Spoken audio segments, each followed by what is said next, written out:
All right. So last time we started revising the eye, which was lesson 4.2 in the book, most particularly page 90. Now,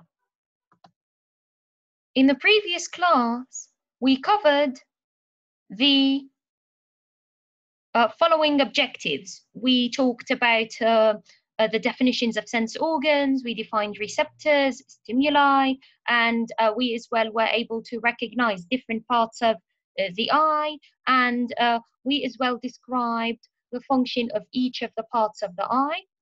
Now, to just quickly refresh your memories, we said response is part of sensitivity. And we define sensitivity as the ability to first of all detect and second of all respond to changes in the environment around us. We said that the internal and external changes in the environment around us are called the stimuli. Now, how is a response brought about? A response, you see, is brought about once a stimulus occurs. The stimulus is detected by specific parts of the organism's body called receptors. Receptors will send nerve impulses to coordinators, including the brain and the spinal cord. The brain and the spinal cord will produce nerve impulses and they will send them to effectors. Effectors are the body parts which will respond to changes. And once the effector receives the nerve impulse, it will create a response. Now, we have many different kinds of receptors in our bodies as human beings. We have receptors found in the retina of the eye. We have specific kinds of receptors in ears, in tongues, in noses, in the skin, and even in the muscles. We said the receptors in the eye found in the retina respond to light or detect light as a stimulus. One type of receptors in ears will detect sound as a stimulus. And the other type of receptors in ears will detect mechanical or kinetic energy as a stimulus. The tongues and the nose, the receptors in the tongues and the noses, will detect chemical stimuli. The skin has touch, pressure, or pain receptors, which will detect kinetic energy. And the skin also has temperature receptors, which will detect heat. Muscles, which contain stretch receptors, will detect mechanical or kinetic energy. Now, quickly, who can remind me of the structure of an iris? An iris is the colored part of your eye. This is it at the front view, and this is the iris at the side view. Who of you can remind me of the function of an iris? What does it do?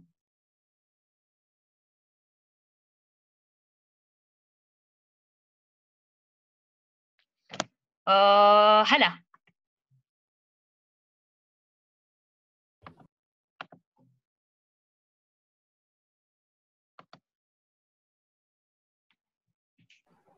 It controls the amount of light that enters the eye.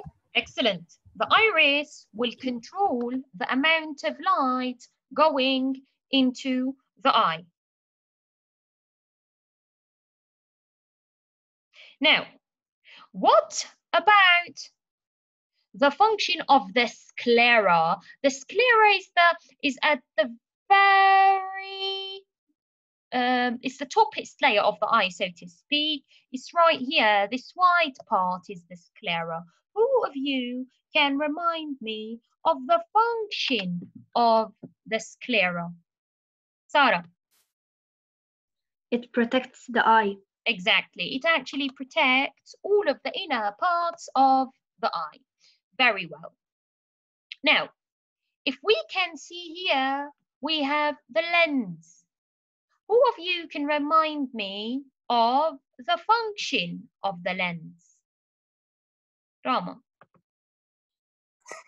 It focuses the light onto the retina. Yes. We understand that the light going into the eye will most probably be scattered. It will not be focused or centered towards the part of the eye which contains the photoreceptors. So if it is not bent as needed and focused onto the part of the eye which contains the photoreceptors, then all of this light going into the eye will be actually useless. It will never be detected and no images will form.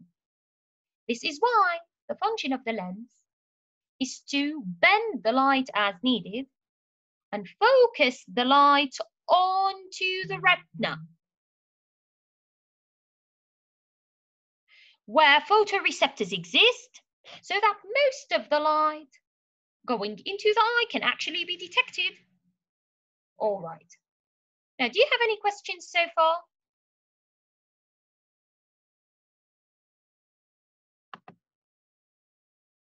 Akram, do you have a question? Yes, teacher. Yes, yeah. Teacher, can you repeat the function of the conjunctiva? Okay. In a second. نعم يا جواد. Oh, teacher, I forgot to lower my hand. No problem. Okay. Now, so we have this very thin layer at the front of the eye, which is called the conjunctiva. What does it do? It just protects the eye. Again, yeah, Akram, conjunctiva only protects the eye. Now, there's this dark middle hole inside of the eye. This dark middle hole is actually the pupil. The pupil, you see, is dark. It looks black because it absorbs all of the light passing through it. Now, we have the cornea. The cornea is found at the front of the eye as well, and it's as well transparent. It's transparent. Why do you think? Why do you think the cornea is a transparent tissue?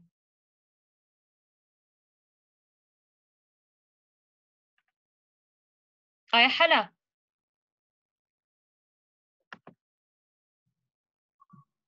Yes, يا حلا. Allow light to pass through. Exactly. Any transparent object will allow light to pass through. So it's needed that the cornea be transparent to allow light to pass through into the inner parts of the eye. Very well, excellent. Now, we have here ciliary muscles and we've got suspensory ligaments. The ciliary muscles and the suspensory ligaments you see work together. What do they do? The ciliary muscles and the suspensory ligaments actually change the shape of the lens. Why is it important that the shape of the lens changes? It is important that the shape of the lens changes because light needs to be bent differently. So when we are looking at a close by object, for example, light will need a lot of bending because it will be very diffracted, very scattered. So to focus the light, the lens will need to turn short and thick. This is done by the action of the ciliary muscles together with the suspensory ligaments. And when we are looking at a faraway object, then light would have passed through many mediums before it reaches our eyes. So it will be mostly focused. And that is why it will not need a lot of focusing by the lens. This is why the lens turns long and thin. So when we look at nearby objects, lenses become short and thick because the light would need a lot of bending or focusing on the retina. When we look at faraway objects, the lens would become long and thin because the light would already be focused since it would have passed through a lot of mediums. Now, ciliary muscles and the suspensory ligaments together will change the shape of the lens according to how much light needs to be bent. Now, let's talk about this dark layer, which is found underneath the sclera, which we call the choroid. Who of you can remind me of the function of the choroid?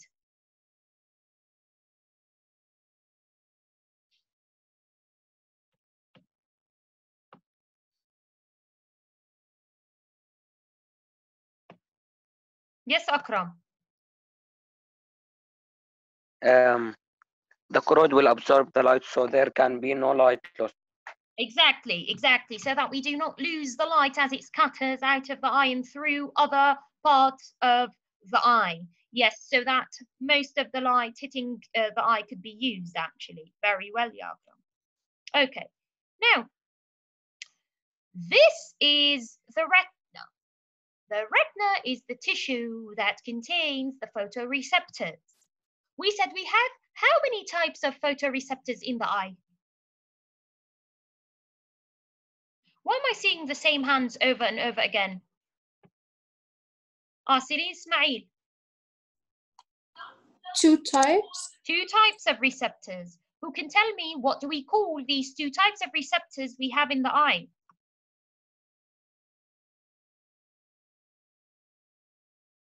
Again, I don't want to always see the same hands. What are the 2 types of receptors in the eyes called? Arua. Rods and cones. Rods and cones, excellent. So in the retina, we have an arrangement of 2 different kinds of receptors, one of which is called a rod, one of which is called a cone. Who of you can differentiate between rods and cones for me? I mean, how are they different? How are rods and cones different?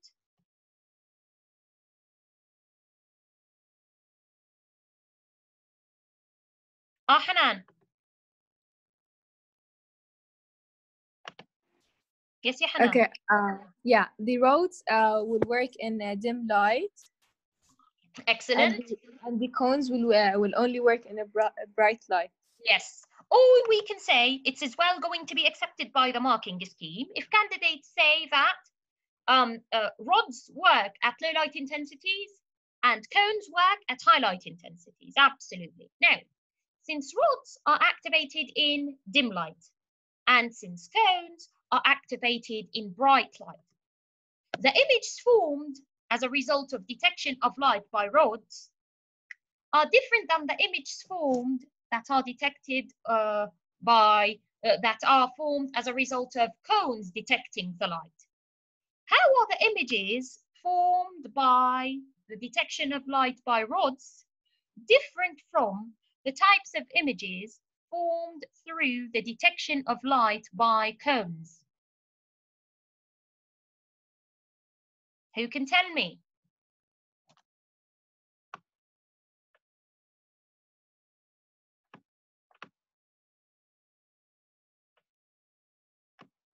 Jud Sadaqa.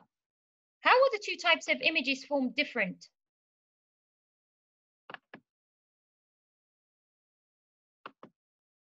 Right, she doesn't have a mic apparently. Okay, Jud Atiyeh.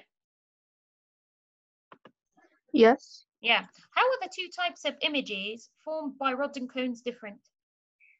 The image formed by the rods are black and white. Aywa. And by the cones? And the cones, they are colored. Excellent. Excellent, Yajud. So, since rods are activated in dim light, they form black and white images. And since the cones are activated in bright light, they form black and white images. Excellent. Now, do we have 1 type of cones in the retina only? Or do we have more than 1 type of cones in the retina? How many types of cones do we have in the retina?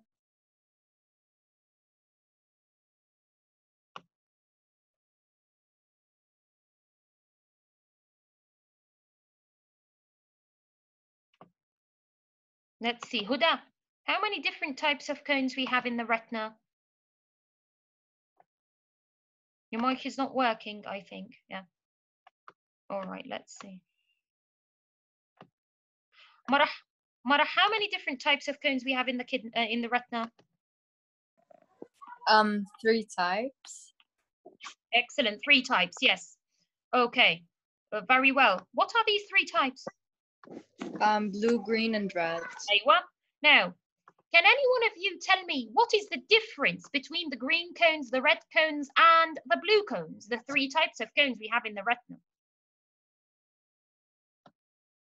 Muhammad Fayez, you tell me, what is the difference between these 3 types of cones? Which one? What is the difference between the red cones, green cones, and blue cones? They detect different colors. Aywa, they detect different wavelengths of light, if you want to be more precise, yes? Yes. Okay, so because we have 3 different types of cones in the retina, and because each of these types of cones detects a specific wavelengths of light, we end up seeing a colored image in all of the colors. Right, so it's obvious, right, that the blue cones detect the blue wavelength of light, the red cones detect red wavelengths of light, and green cones detect green wavelengths of light.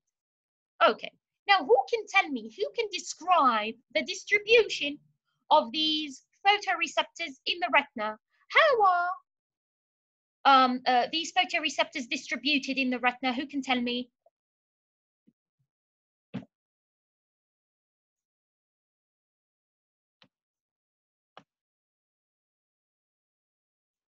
Okay, let me see. Noor.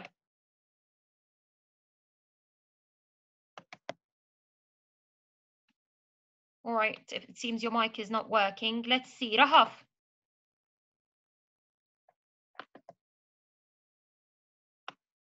As well?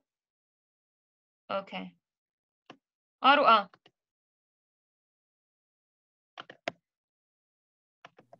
They're both found throughout the retina, but the cones are concentrated on the fovea. Excellent, excellent. So we will find rods and cones distributed evenly throughout the retina, with the exception of an area at the center of the retina, which we call fova or yellow spot, if you will. The fova or the yellow spot has mostly cones. It's got no rods in it. So most of the cones, right, are going to be concentrated within this area at the center of the retina, which we call the fova or the yellow spot. Now, who can describe to me what is so specific, what is so special about the blind spot? The blind spot, by the way, is what? It's the area of the retina where the optic nerve connects to. So, what is so special about the blind spot? Aya Jawad.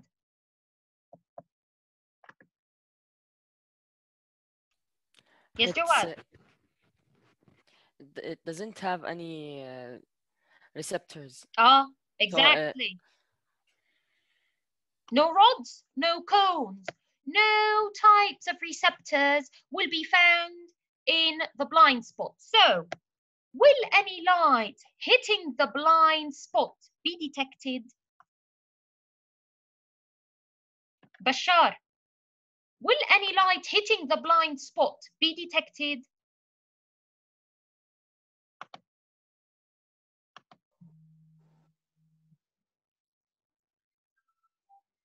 Akram?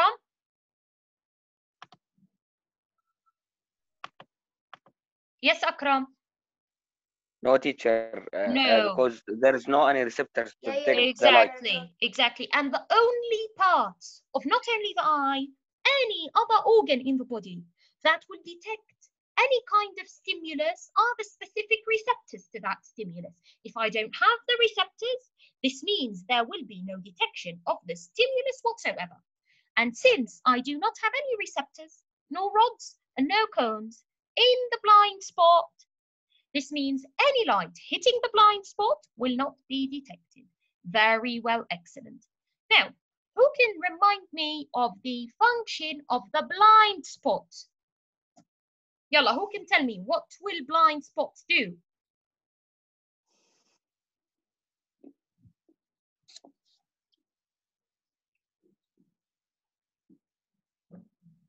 Let's see, Arama.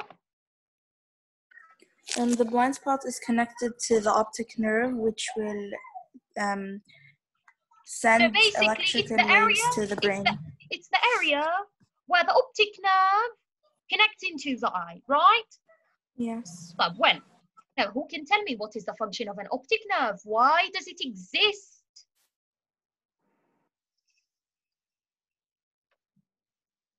Isra, what is the function of the optic nerve?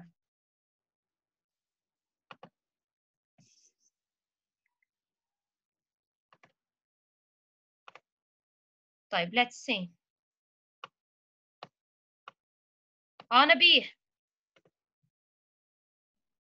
Teacher, it connects the eye to the body receptors. No, miss. The receptors are found in the eye itself. They are the rods and cones. Okay. It's a nerve. What do all nerves do? Sarah.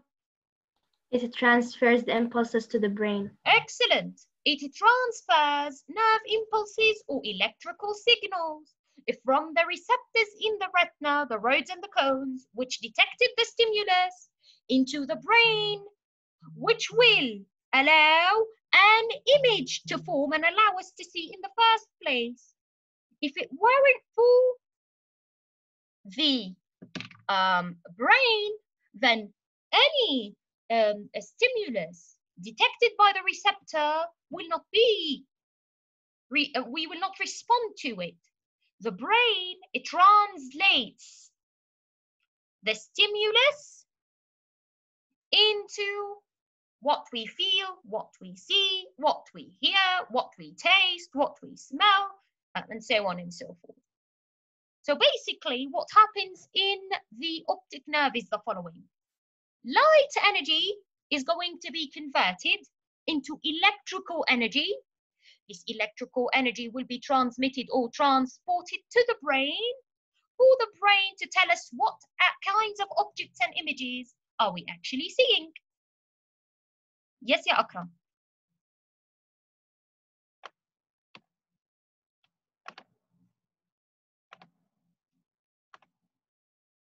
Yes, ya Akram. Teacher. Yes. Teacher, can you repeat what's the function of the blind spot and the optic nerve? Nothing. The blind spot is only where the optic nerve connects to the retina, okay? Okay. Now, the optic nerve will convert or will deliver electrical impulses or nerve impulses to the brain. From where? From the receptors in the retina. But why? For us to be able to understand what we're seeing, ya Akram. Okay. Okay?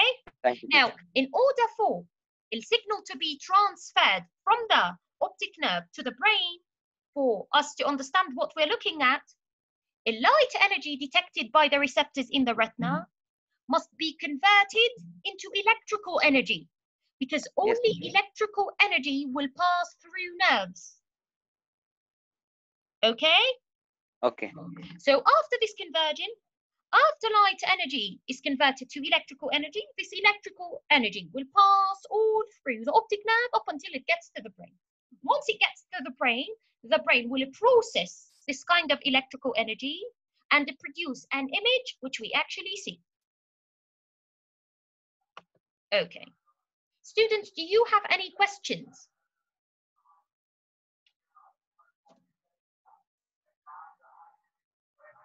Okay. All is good? Fine.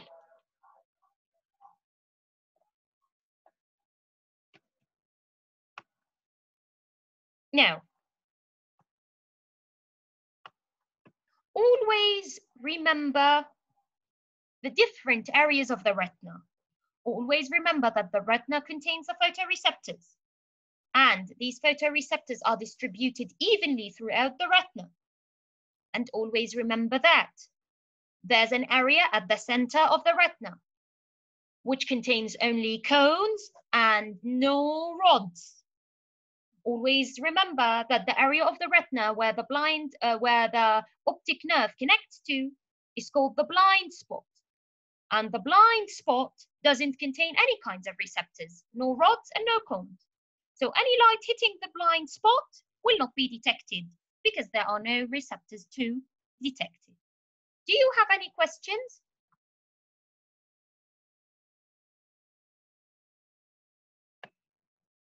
Okay, very well.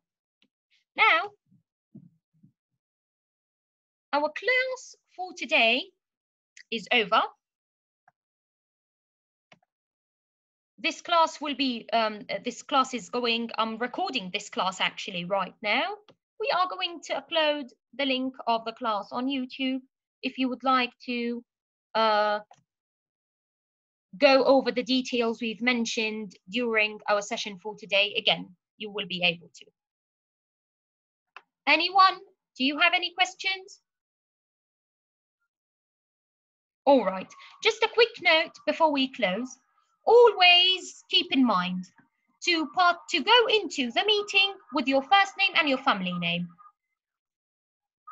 Starting from next week, put your first name, your family name, and then go into the meeting so that we don't have to waste time in the beginning of the class repeating the instructions to you students. All right, have a good week, all of you. I will meet together with you again next week.